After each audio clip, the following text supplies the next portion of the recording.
ভানুমতিকে ওখানে বাঁধা রয়েছে, এই সে আমাদের ভানুমতি ওখানে বাঁধা আছে। ভানুমতিকে নিতে এসছি, ওই যাচ্ছে ভানুমতি। এখানে জল ভর্তি, ওই জন্য আমি নামিনি। বাঁধা একদম জল জমেছে, দেখতে পাচ্ছ জমিতে একদম জল জমে গিয়েছে, বৃষ্টি হচ্ছে। আর ভানুমতিকে আমার বর নিতে এসছে, কারণ প্রচণ্ড পরিমাণে রোদ, দেখতে পাচ্ছ আকাশ। সূর্যি মামার তেজ খুবই জোর, ওই জন্য ভানুমতিকে নিতে এসেছে। এটা হলো আমাদের ভানুমতি, ওই সে দাঁড়িয়ে মা মা করছে, ওই জন্য ও মানে ওকে নিতে এসেছে, কারণ এতটা রোদে থাকাটাও খুব কষ্ট। এখানে আমার শাশুড়ি মা দেখো পনির কেটে নিচ্ছে, আজকে যেহেতু বৈষ্ণব সেবা বাড়িতে, কারণ প্রতি মাসেই দুবার করে একাদশীর পরের দিন দ্বাদশীতে আমাদের বাড়িতে বৈষ্ণব সেবা দিয়ে থাকেন আমার দাদা শ্বশুর। তো এটা আমাদের বাড়ির প্রতি মাসেই দুবার করে হয়ে যায়, মানে হয়ে থাকে।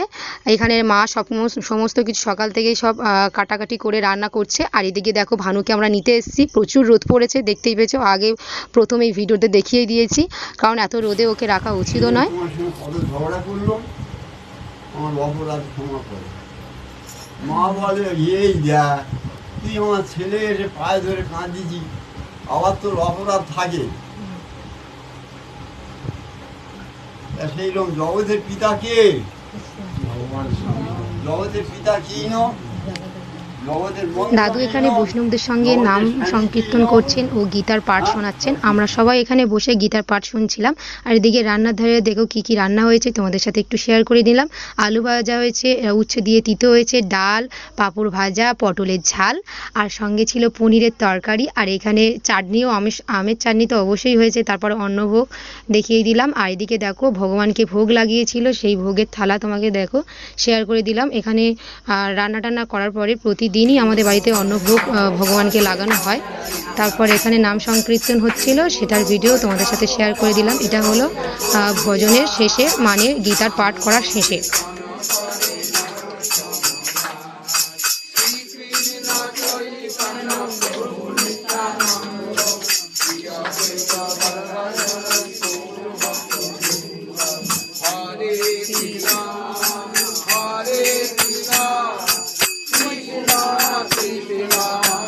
হরিনাম সংকীর্তনের শেষে লাস্টে বৈষ্ণব সেবা দেওয়া হচ্ছে। তারপরে এখানে আমাদের বাড়ির লোকজনও সবাই রয়েছে এখানে, তারপরে খাওয়া দাওয়াও হয়েছে। এটাই ছিল আজকের ভিডিও।